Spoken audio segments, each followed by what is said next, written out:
Welcome to Game Woven, a collaborative storytelling collective building a world one game at a time. This week, we will be playing The Queen of Blythe's Last Stand by Baker Parker Haas. If you like what we're doing here, you can follow us on Twitter at GameWoven, where you can join our Discord, and you can check out our Patreon at patreon.com/GameWoven.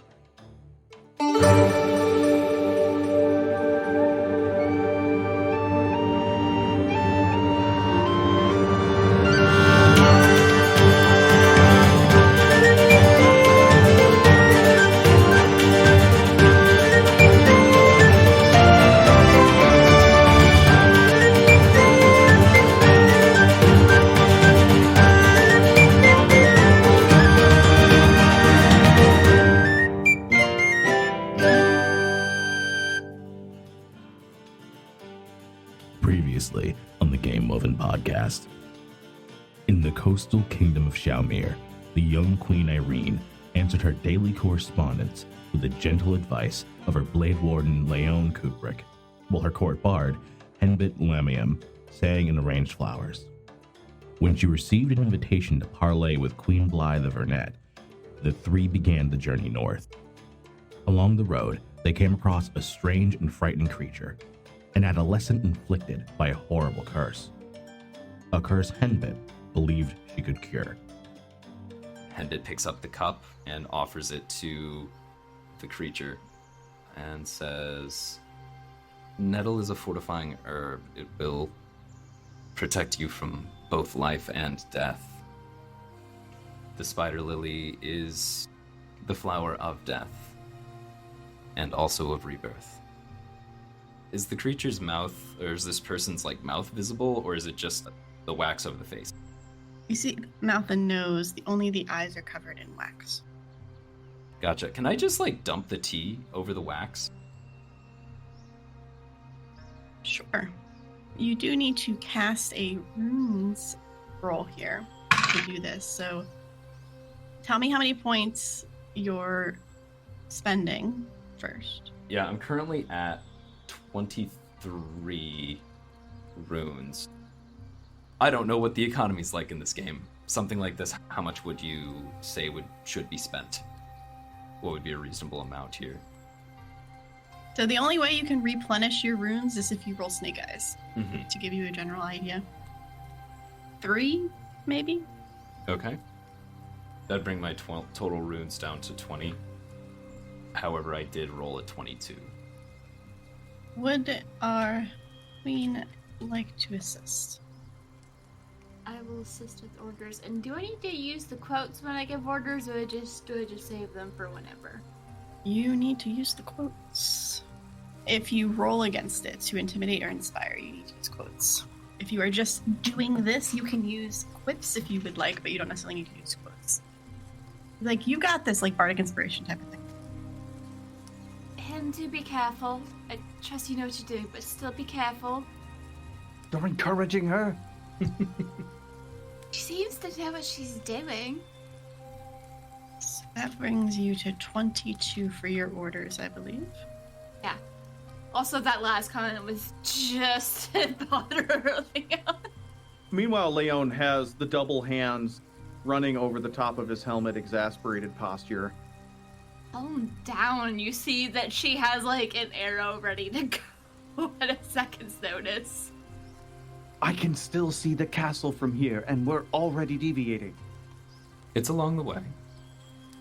With the words of concern from your queen, and you allow the cooled down slightly so it doesn't hurt them, pour over their face where the wax sits.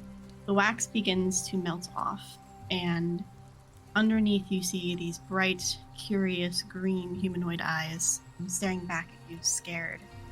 And they kind of shy away a little bit, but you notice it's from the light more than anything, as they block the light for a moment until their eyes adjust, and they stop muttering, and they're still talking very softly and kind of stuttering as they speak. Thank you. Thank you so much. I can find my way home from here now that I can see. I didn't know that was possible. She had told you she knew what she was doing. You've met with trouble along the road. Unfortunately, you need to do what you need to do to survive. And I picked the wrong target. I'm sorry to hear that. How long ago was that? Leon shouts from a few paces away. What year is it? Wait, do I know the answer to this? Do you know the answer? Probably. Sorry, we're gonna deviate really hard here because this is at least Sorry, Nikki. this is at least 1 year after the arrival of the Verdreen in the Bronze Hollow Valley. Oh, that's true. I may have Right? worked the whole Yeah. timeline in that case. Doesn't the dam get blocked? There is a period of time where the river is blocked and the Verdreen are there. It is sometime after the Verdreen are there, and I think it may be when the... There's a short window. There is a short window though. Okay. Yeah. What was the date of the quest game? 1683. This is before then. It's 1591, sir. 1591. And you see him counting with his fingers. And he goes to the second digit on his other hand and says, 8 years? 9, maybe? Is this the kind of threat that would move along over the course of that amount of time, or does it settle down and stay? Question mark. Which part? The threat of what I did, what I stole, or the what was put upon me? The person you stole from. Oh, I don't quite know who they are. They were a very old gentleman with a clean-shaven face. He looked richer than any person I've ever seen before. Granted, that's not saying much. Not as rich as you, pointing to Irene. Who was, like, peeking out from behind Leon. Yeah. Definitely like Leon is like lifting the shield as Irene is like peeking over the shield. Like, no, you're not allowed to look at the queen. The queen's No. And, like, as you do that and you're distracted, she just has your capybara shift back a couple paces and leans behind you.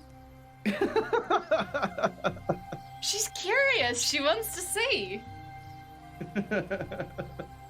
He wasn't alone, though. I think the person who did this was a younger woman. She couldn't have been much older than my older sister, so that was mid-20s, perhaps. I just remember grabbing a pouch and feeling a cold hand on my arm. Everything went dark, but her voice was very distinctly clear as she said the words that will probably haunt me for all eternity. So sorry, that's horrible. Yes, very tragic. Was that northeast of here, northwest, south? What would you say the general direction? I've only seen her 2 other times in the last 9 years. I've kept hidden in the forest. She travels along this path. I don't know how far north she goes, or why she travels. I dare not go closer.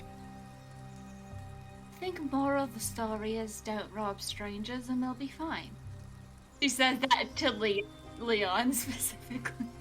Leon, I keep calling you Leon. Sorry, Leon.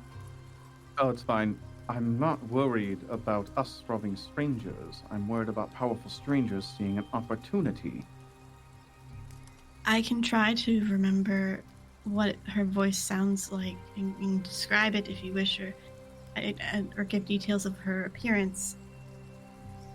My village is the west a little, I think, beyond Shalmir.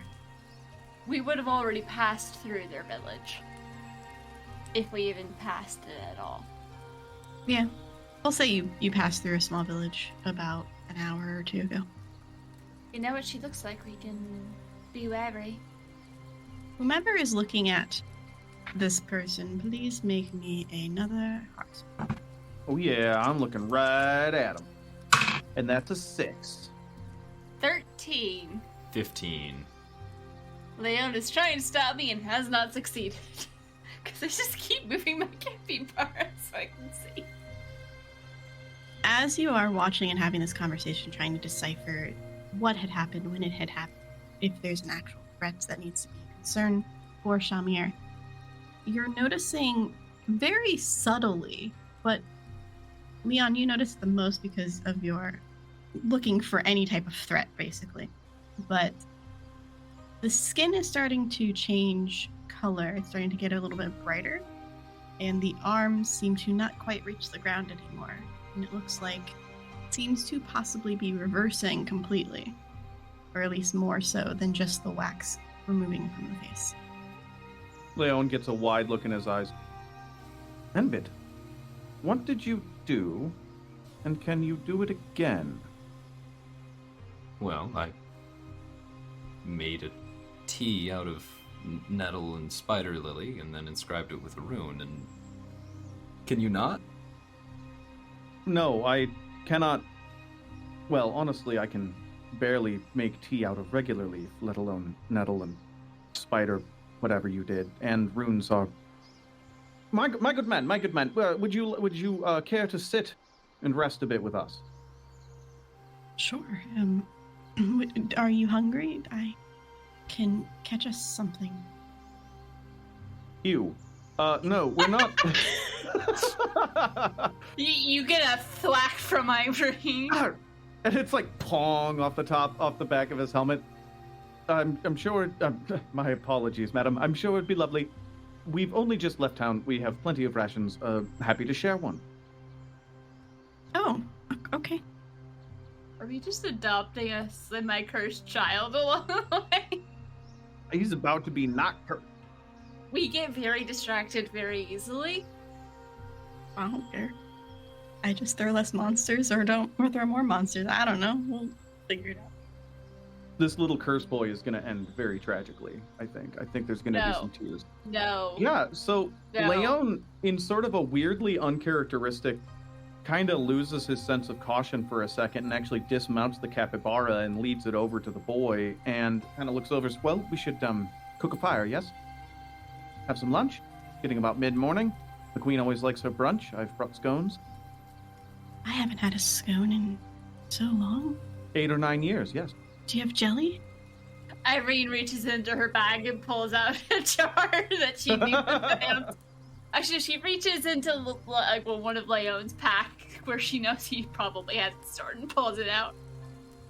It claps its hands together, very excited, almost like stimming, and it noticed that the hands are a little bit smaller too. So it seems with time it is reversing on its own. Out of character, you won't need to cast anything else again. It's just a very slow process. Do not waste the rune points. Yeah, absolutely. So, can I try to do something that maybe isn't in the rules, or should I ask someone else to attempt to do this? But I have a little owl figurine, and I would like to present it to the child once this boy, now, I mean, he's, no longer a teenager, he's in his 20s, but he has the mind of a teenager. Once this young man gets a little recovered, and I'm going to ask him to, hey, could you, the best as you can, whisper the sound of this person's voice, any detail you have about this person into this owl for me. Sure, yeah. I can do that. I'm gonna roll a die. You're gonna roll one? That's I'm not gonna fair. roll 'cause I want to roll. You have as many points as you want, though. I know, and I succeeded. Ah. I set a random DC.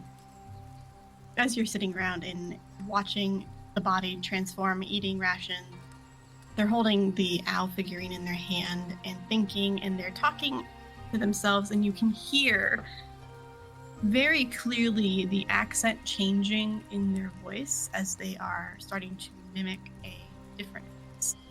And they repeat a sentence, the same sentence over and over again. And it's, "You'll be cursed for what you have done." They keep repeating that sentence, but tweaking the accent a smidge more, making it a little bit higher every single time. And then finally, they heard the voice saying that phrase, but also stating, this is the voice of a woman who was in her potentially mid-20s, at least by looks.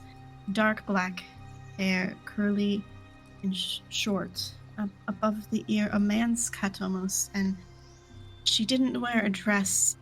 It was a suit, I believe, with a vest. No, there's no jacket. It was a vest and an undershirt. I thought it was strange because I've never seen any of my mother's or her friends wearing anything, pants, alone, not a dress.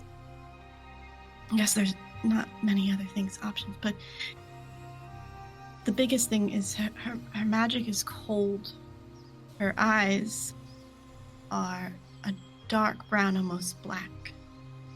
And then he stops, and his voice, it takes a couple seconds for him to get back to the normal voice that he was speaking in previously, and then hands you the figurine. I think I got it. That was excellent, my good man. Thank you. And then he takes the owl and tucks it back into his pack. Did that sound familiar at all? Does that sound like anyone we know?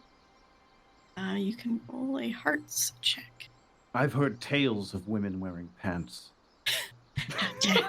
How dare they? There have been maybe a couple of times when Leon was sick and couldn't guard her. She's like, yes! Pants time! I got a 4. Oh. You have a 13 on that one. Henbit, you can place the dialect. It is significantly further north. Okay. Possibly beyond where the rumored Undying Empire is, but you're not quite sure. Oh, that's very far north. Exciting. That's where the dialect is from specifically. Doesn't mean that's where she's living currently. Oh, yeah. Yikes on bikes. Henbit, hears that and says, she's a very long ways from home. Oh, you're familiar? Leon does a suspicion in the direction of Henbit. Vaguely. Traders pass through. I mean, the river has remained a source of trade, despite its not existing in some areas. Current state. Despite a large chunk of it not existing. Henbit just leans back and says, traders have passed through, peddlers. The nearest I could place is as far north as Temfall or Zago, maybe. Far to the north. Very far indeed. I haven't heard of any of those places. What do I do with my 4? Have I met her? A long time ago, when you were 7 years old, there was a giant party that you were not supposed to attend. Your mother and father threw parties all the time, and you didn't understand why you couldn't go to them. You were allowed to come in for dinner, and then you were shown around for about an hour and then sent to bed. Or to your room. Leon, of course, always on your heel. At this party, you heard this voice, or at least a voice very similar to it. You can't quite remember. It might not be the exact same, but it does sound familiar. And you remember, with the description, you remember seeing a woman, black curly short hair, but she was wearing a dress in that instance. A very form-fitting dress, much against many of the other people's attire. One that was meant to draw attention away from anybody else. I think Irene just kind of gets a far-off look for a second before turning to Leon. Leon, do you remember that time when I was 7 years old and I snuck out into the party? The one that my parents were throwing? No, I don't remember that, which is how you snuck out. I think she was there.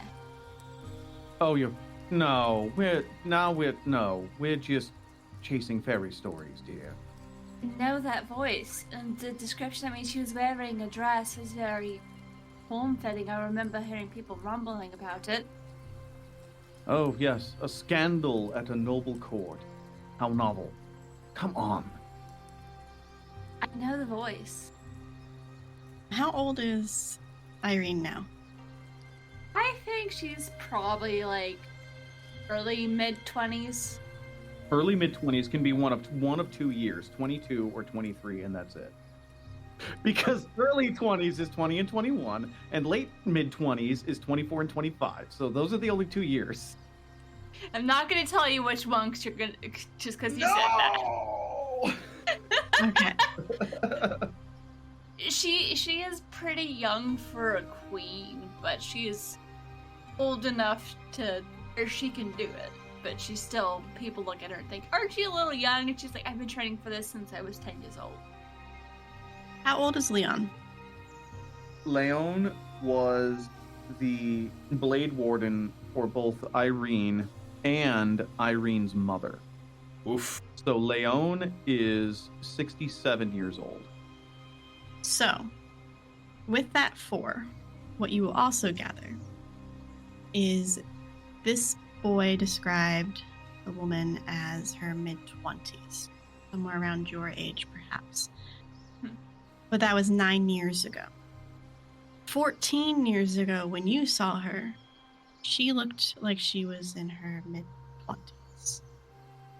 Possibly slightly younger, but nowhere near 10, which is where she would be. I just want to go on record. You said that, and Zad and I made the same face. I wasn't looking, and I don't quite know what face I was making, and you distracted me from We it. definitely but, you know. both did the, like, just crunkle our lips into the smallest shape possible face, like... It's like I said earlier, it's fucking Xanakostovich. It may not be Vladislav, but I wouldn't be surprised if it's one of those assholes. You don't have That'd to be go with that name. We have a daughter that's unaccounted for at this point, but whatever. He might have a few.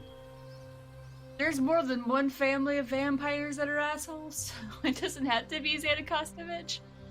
There are 14 kingdoms, and they've got an entire org chart to fill out with vampires. There are lots of them. As that clicks in Irene's head, she'll turn to Henbit. You know about Undying Empire, just how and what kind of Undying are we talking about? Oh, well, they're vampires. I think she might be one of them if it's the same person I'm thinking. That description matches what I remember 14 years ago. They're also assholes, so... And then gestures at the guy who is the poor kid who's slowly getting put back together. I would say that the air of entitlement and, let's say, outsized reaction to minor slights is rather telling. So, if we run into her, we definitely don't want her to know what happened. Probably wise.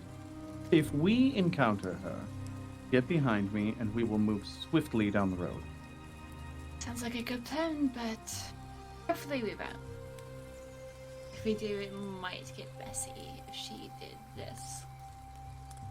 Well, yes, I would hate for her to do that to one of us. Looks over at Henbit and then looks over at Irene. You've just accepted the fact that I've adopted Henbit into my life. Just like, nope, you're my friend now. Do not resist.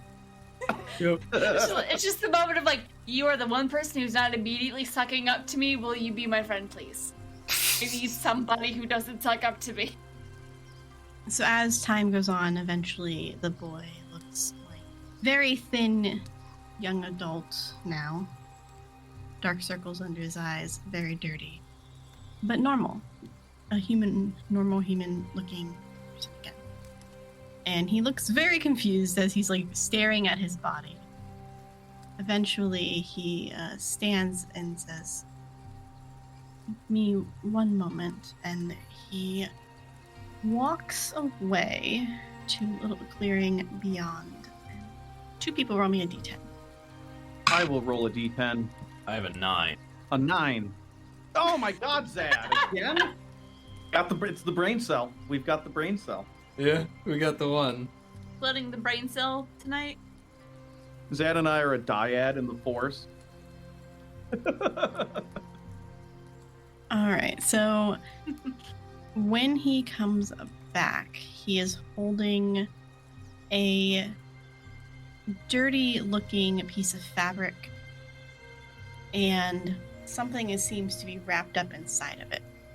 And as he comes closer, he hands it over to Leon, specifically, noticing his protective aura. This is something that I found long ago that I think may be of more use to you, especially if you were to run into her. I don't know if it'll help, but hopefully.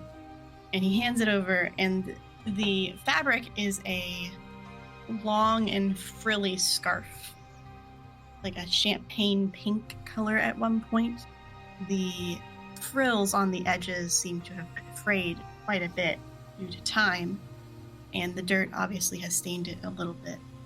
But inside is a medallion with a picture of a falcon with its wings spread across the front and an ornate, beautiful piece on the back. Henbit, you get a sense of magic coming from it. Well, this is a truly masculine and powerful medallion, my good boy. Thank you for this wonderful gift. If I may give you something in return.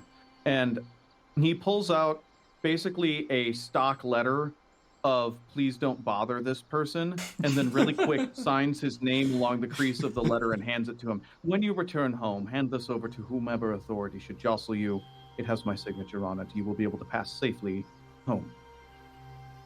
I appreciate that. Thank you.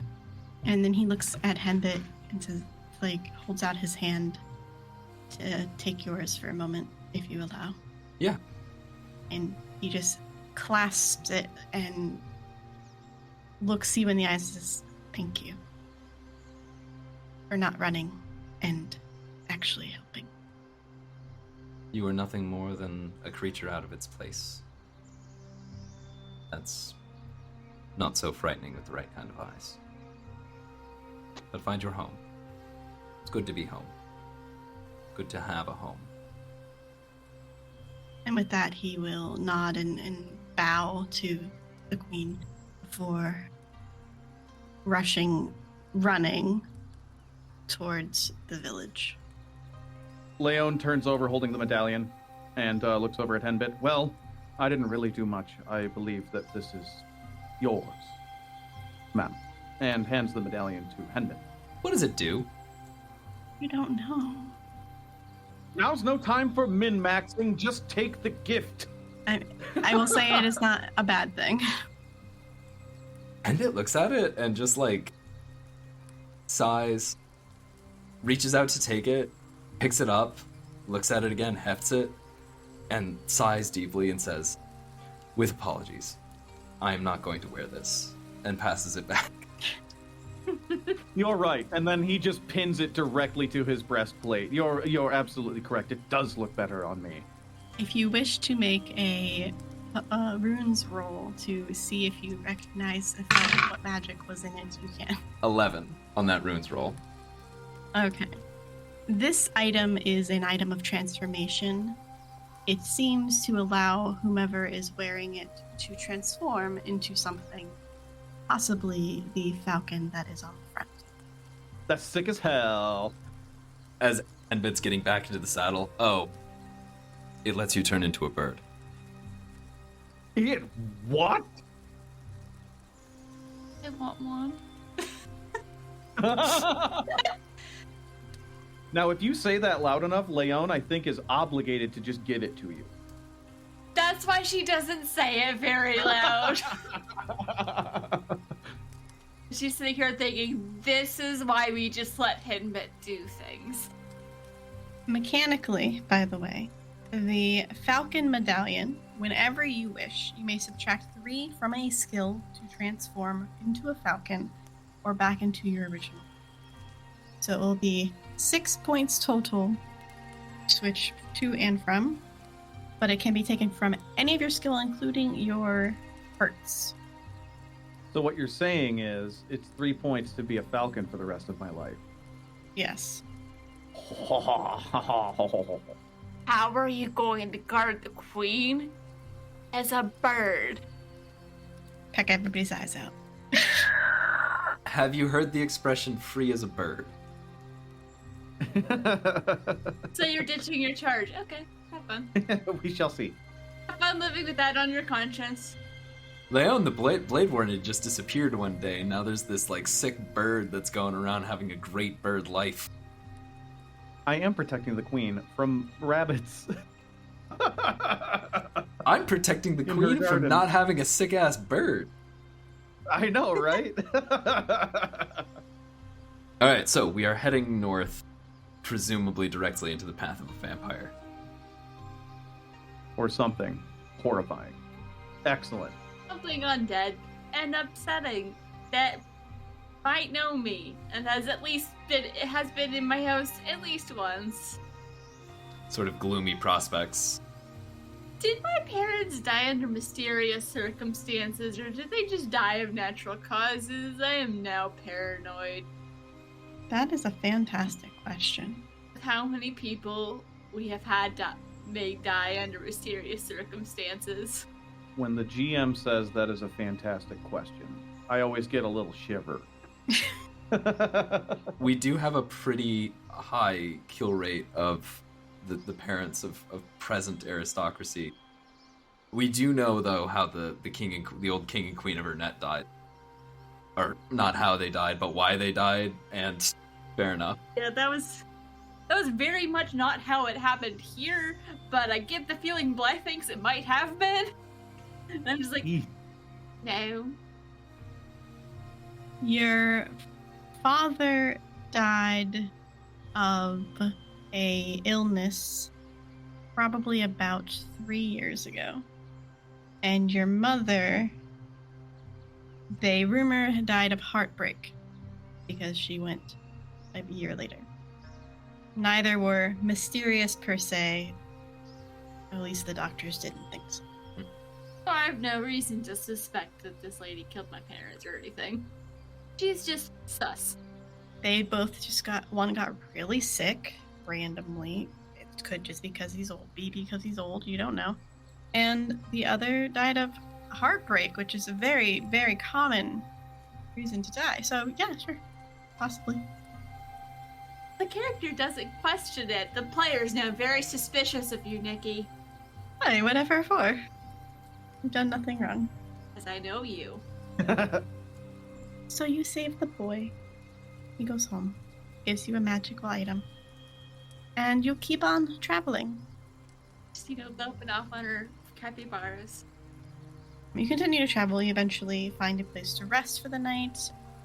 We'll say that the trip is pretty uneventful for a good 3 or 4 days.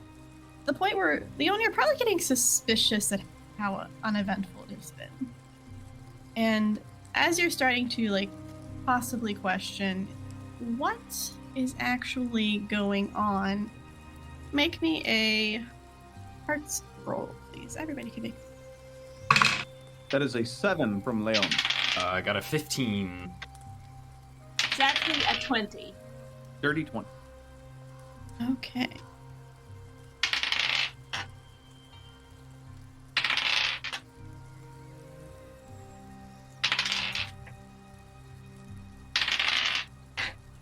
That's a lot of dice rolls. We're in danger. Not necessarily.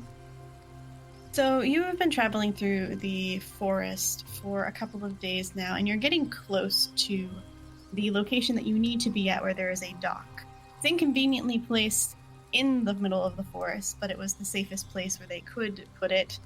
It was less likely to be attacked. It was also less likely to be seen, so that meant it stayed safe for longer. But it's really inconvenient to get to. When you get there, there is a boat that is prepared and ready to travel if need be. You see a woman with very tanned, freckled skin with curly, lightened brown hair from the sun. Though it is a little frizzy from the salt water, it is pushed up underneath mostly a hat, a giant captain's hat. She has a scar across her eye, and one eye is blue. Of blindness that you are mostly familiar with. But she stands near the docks, leaning up against a couple of boxes, whistling a tune while whittling away at some. Hail, madam. Is there a ferry in? Are the waters low? She doesn't respond. It keeps whittling. Like, she tilted her head so you know that she heard you. And she whittles and, like, she's studying this for, like, a solid minute before she makes, like, one little cut, flicks it away, and then she looks up and goes, yeah, I have, I got a boat, and I can definitely take you across the river if that's what you want. It is... She studies you all for a second. What's the money situation? Do you got one yet? Nope. Okay. It's a couple silver per person. And mount? Oh, each of them. Taking those capybaras, those do weigh you down. Those are going to be 6 silver apiece. I do have a question, though. Can't capybaras swim? They 100% can swim. How fast is the river? Sort of Leon gives it kind of a peek. It is today a little bit rushing water, a little faster than normal. Leon leans over to the queen and simply says, Your Grace, I have not had to deal in silver for 40 years, so you'll forgive me if I forgot a purse. There's a very intense eye roll that happens. And I'm gonna roll to see if I remembered a purse. She whispered back in your ear. It's supposed to be your responsibility. What do you mean you left it? Even when we go out on the town, everyone just gives you things. We're going on a trip. What do you... This is like an angry whispered conversation. Going on a trip. You said you were prepared. What do you mean you left the money at home? I brought rations. I brought jam. I brought the crepes you like. You didn't think to bring some silver? Like I said, I haven't had to deal in silver in 40 years. I would love Henbit, because you're the one not arguing right now, to roll a hearts check to see if you remember something. So 17 is that heart check. Okay. You remember hearing one of the employees of the Queen that was packing her luggage when they were loading it onto the capybaras. They had actually stated that they made sure the emergency pouch was in there because the Queen always forgets to bring money in that. Outside of the city, it won't fly very well. That's for emergencies. Henbit reaches into the not plant pocket and says, right, how many of us do you think we could get across for... Oh, let's see here. That looks like 2 copper nails, a little roll of postage stamps from Zalo. Oh, these ones have the Faceless General on them. Everybody knows and loves that guy. This is the bottom left-hand corner of a writ of passage that was given to me for some reason. Also, there's 3 very shiny rocks.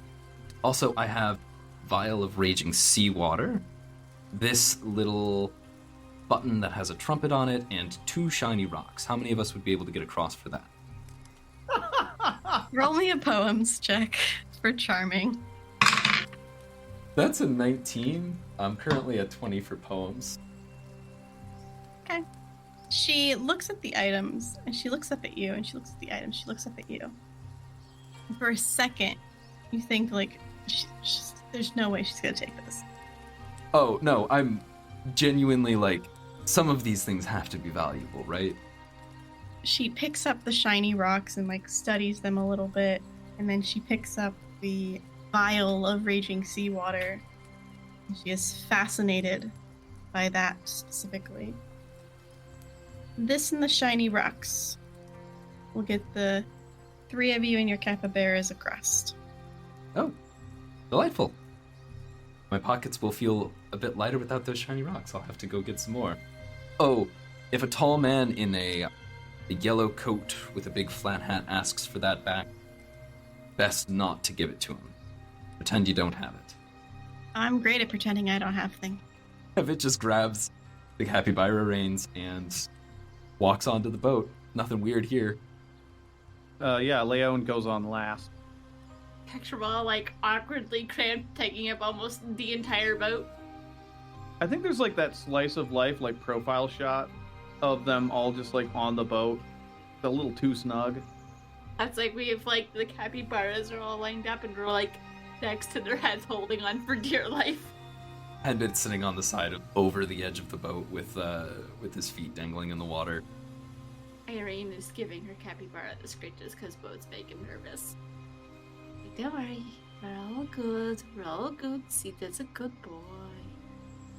You know, we could have taken the medallion, turned into a bird, flown across the river, turned back, and thrown it back real hard. Or maybe skipped it across the water. Would be really funny to see Leon's face.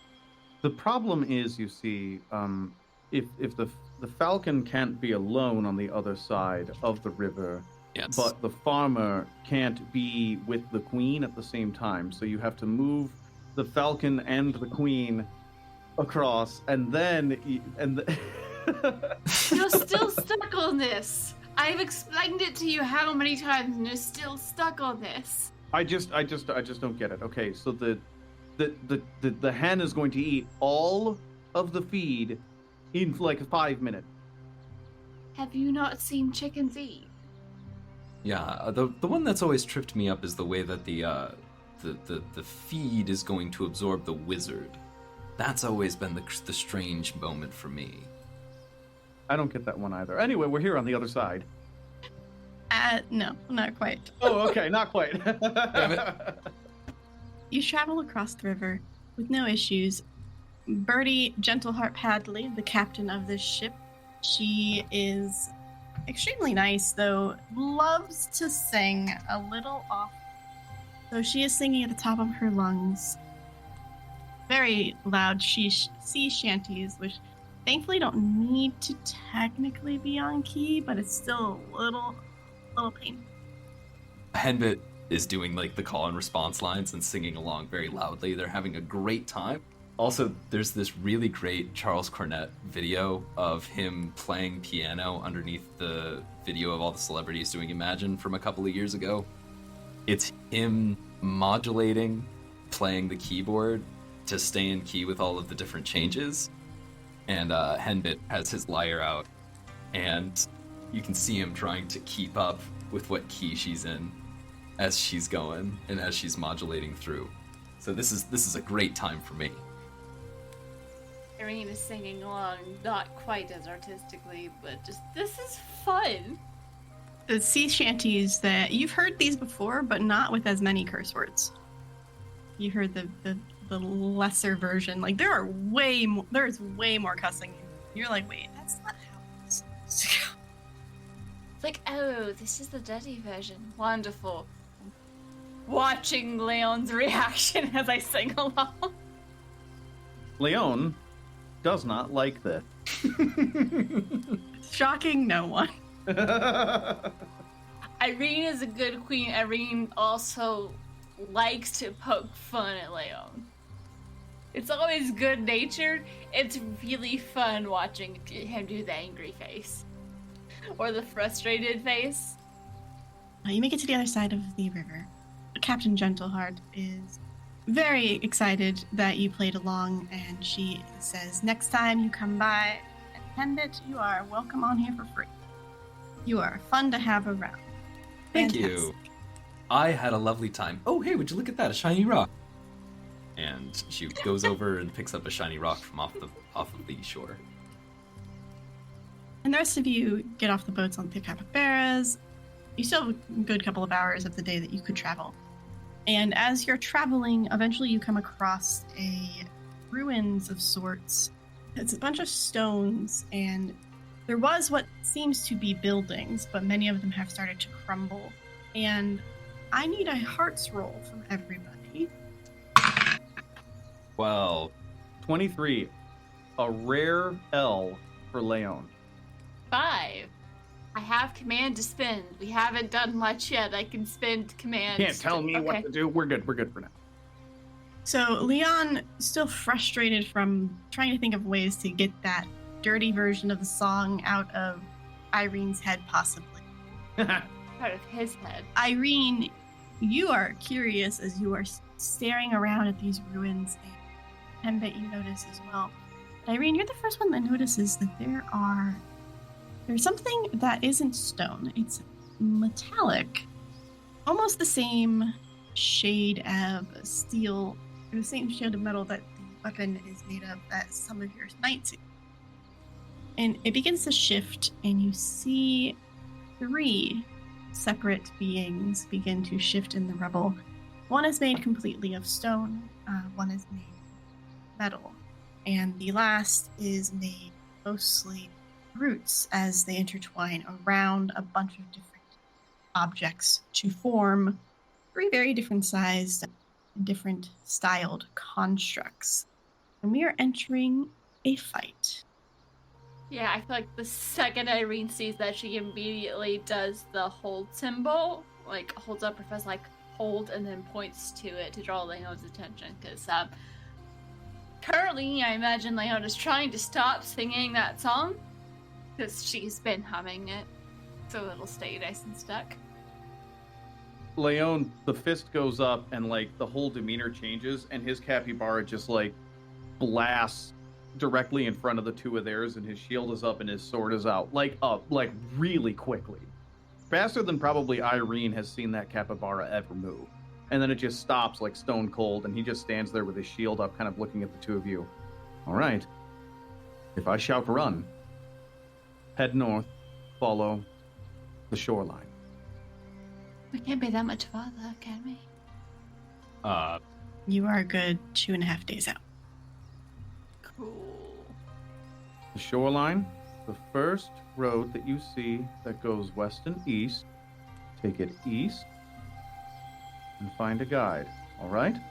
The shoreline, first road east, find a guide. Understand, but you better make it out of this. I'm not done taunting you yet, old man. This is my job now. Let me do it. Do we just declare what we do? So each person can declare, you can discuss together what you want to do so that you can work as a team if you would like. Each of you have your own unique abilities. Henbit, do you have a blade? Do you arm yourself in any way? I think like Henbit pulls out a pair of gardening scissors, like a little pair of gardening clippers. Leon takes a beat, looks at those, and then looks at the vines that are holding the constructs together, quickly like snaps his head down to lower his faceplate, and then he's just like, you know what, oddly enough, that'll do. The faceplate on his helmet is sick as hell. It's made of like a mirrored steel with little eye slits, and the mirrored steel has a lightning and thunder motif all through it. It is clearly very magical. So we've got one made of, so there's one made of stone, one made of metal, and one made of wood? Or are they amalgams? Are they amalgamations? Stone, metal, and vines. Vines. With things that are holding it, that is like wrapped around like stone inside of it. So are you charging in? Oh, yes. So Leon ushers his capybara to charge, and he charges the one made of metal. I have arrows. I'm not sure what good that's gonna do. I mean, damage one would pursue. Oh. Why don't you hold off on your action for a moment? Yeah, Irene is gonna hold back to see if these appear to be constructs, we know there's some kind of witch that exists.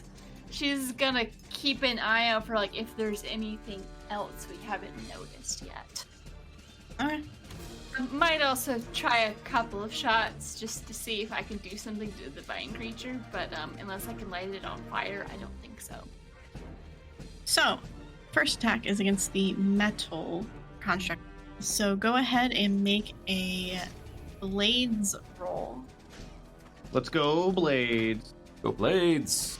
That is an 18. Okay, so that is a success because your blades is at 20. And you do a grand total of 20 damage to this creature. The sword strikes into the metal, making a giant gash across it, and it seems that most of the damage was absorbed by this metal casing, but now there is an opening to a weaker point of the body. Are we doing like popcorn initiative? Is this like they go, we go? Sure. I will have this one react. It will swing at you. It's a giant metal club-like arm and attempt to hit you. And it fails, so you are easily able to dodge out of the way. Henbit turns his capybara in the direction of the vine-covered one, and also charges in. But as he's doing so, he reaches up and he unfastens the clasp of his cloak, which, as the capybara picks up speed, flutters off and floats out behind him, as from over his shoulders, we're gonna say 4 vines start to stretch out and then like writhe and then move, and then one of them whips up and catches a tree branch, and Henbit is lifted off of her mount and begins to swing forward. So as the capybara is coming towards the vine one from the ground, Henbit is swinging from the trees. What she does is pulls out some of that mossy twine from the beginning and also a small stick, or like grabs a twig off of a nearby branch and lashes the twig to the back end of the shears so that when the cutting motion is finished, they'll make this Surisaz rune. And then, as the vine creature turns to face the capybara, Henbit swings overhead and drops on top of it, or like drops kind of behind it, and stabs the shears into the creature itself and gets them in a position so that they're making that thorn shape again. It's a line with a triangle sticking off to one side, almost like a flag, and sticks it on in there. It is a rune of disruption, and I am looking to disrupt the magic of this thorn creature, or this vine creature. I'm going to say it will be 5 points to cast this. 5 points to cast it. All right. So that will reduce me down to 15, and I have rolled a 12. Okay, you succeed. As the vines swing you over and you expertly dive behind it, stabbing the shears into it, they begin to glow a vibrant red, and you don't feel any pain, but that red glow is almost like as if the shears were in a forge for a second and begin to spread across this thorny construct. You deal 15 damage to this creature, and I'm going to say that after its shields are weakened, it does double damage with the fire. It is still up, but it is actually hurt. So for context, these creatures also have shields and hearts, so you can use shields to negate damage first before it goes to your hearts. It will retaliate. As you have this stinging, burning pair of shears in its back, its arms, which don't make sense where they are, seem to go inside of it as rocks fall out and come back out around the back where you are and try to wrap around you to squeeze and damage, bludgeoning damage of sorts. However, despite usually wanting to roll high on a d20, I did not want to roll high on a d20, and it is confused and bewildered by this pain that it is feeling fire as it is spreading. It misses as I rolled a 21. Yeah. You mentioned that with the metal one, there was a spot that, like a weaker spot that Leon exposed. Mhm. I'm gonna take a shot at it. So go ahead and use your arrows.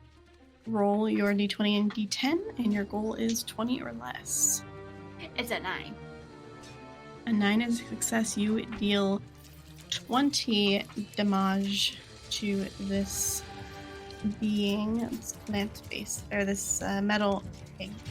And as the arrow shoots inside, you see a small glowing red gem, and your arrow pierces straight into it, and it shatters. And there is a small implosion inside that kind of like sucks everything in really tight, as if a vacuum crunched it, as the metal collapses. Good shot, Queen. Welcome. The last creature, the stone one, who has not been touched yet, will attack one of you. 1-2, it is attacking Henbit. 3-4, Irene. 5-6, Leon. Henbit, it is attacking you.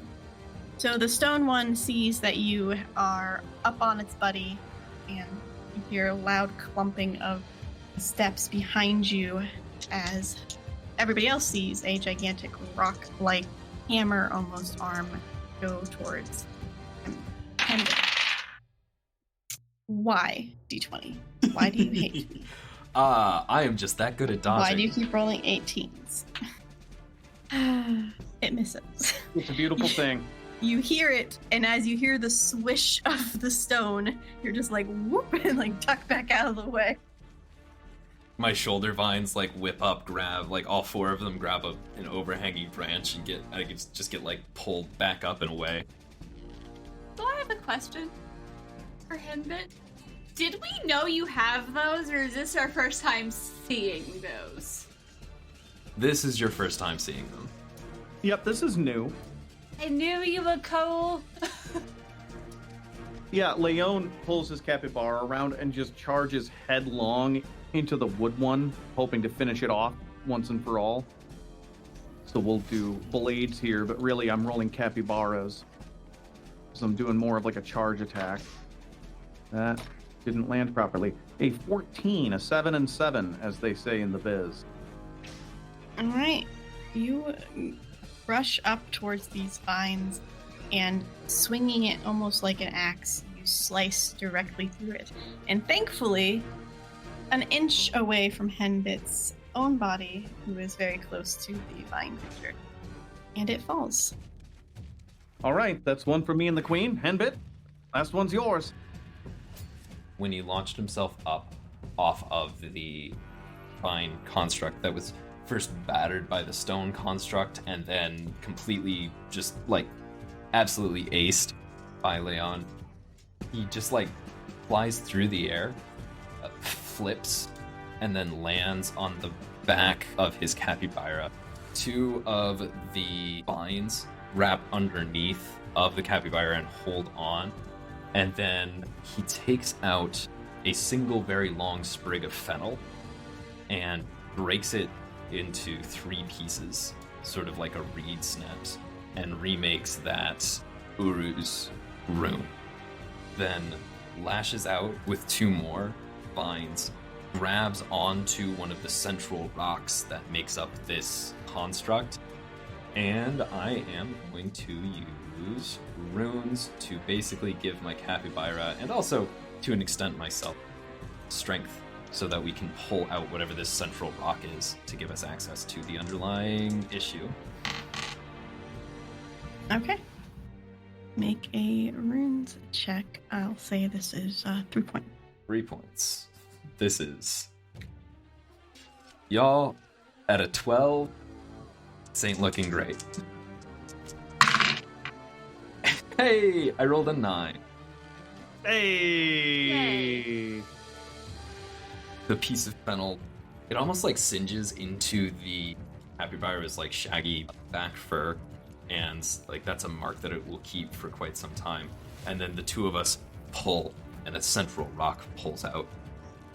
Because it sounds cool and is distracting, you do manage to do that. You yank it out, and the red glow of that gem glows brighter and brighter as you yank it out. The stone collapses instantly.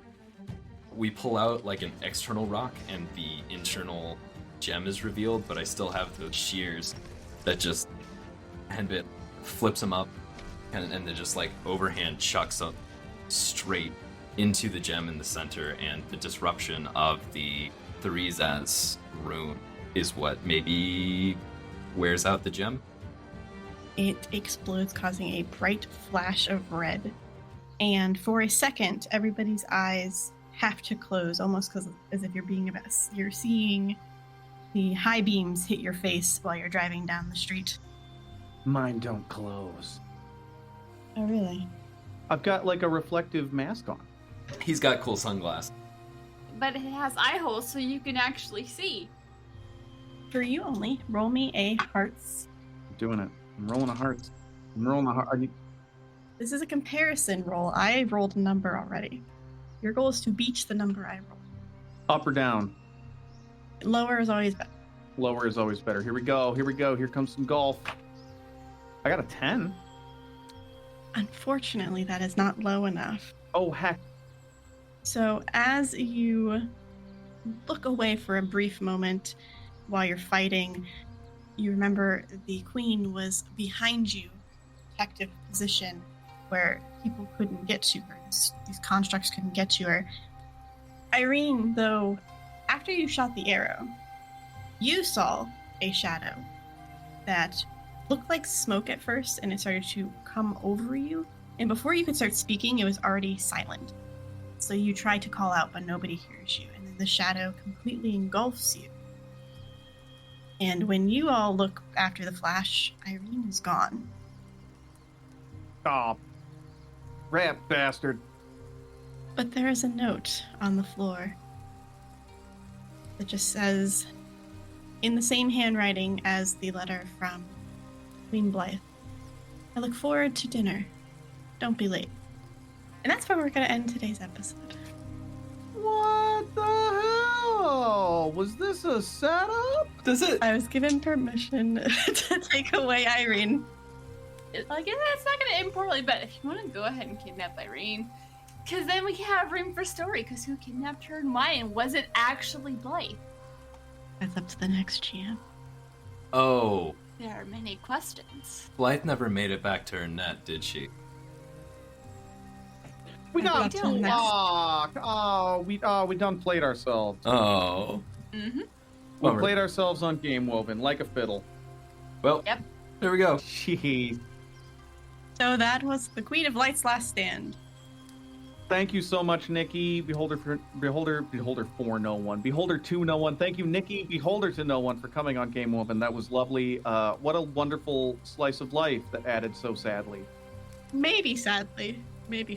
You don't know. Maybe sadly. Well, Maybe the whole- she just got kidnapped by Blythe. Like, who could be does fine. that? That's so impolite.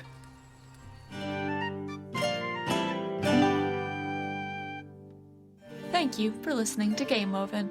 Please give us a follow on Twitter at Game Woven, join the Discord, support the Patreon, and consider leaving us a review on your favorite podcasting platform. This week's episode featured our first guest DM, Nikki from Beholder to No One. You can find her at Beholder to No One on Twitter. Benjamin, who you can find at TT Benjamin.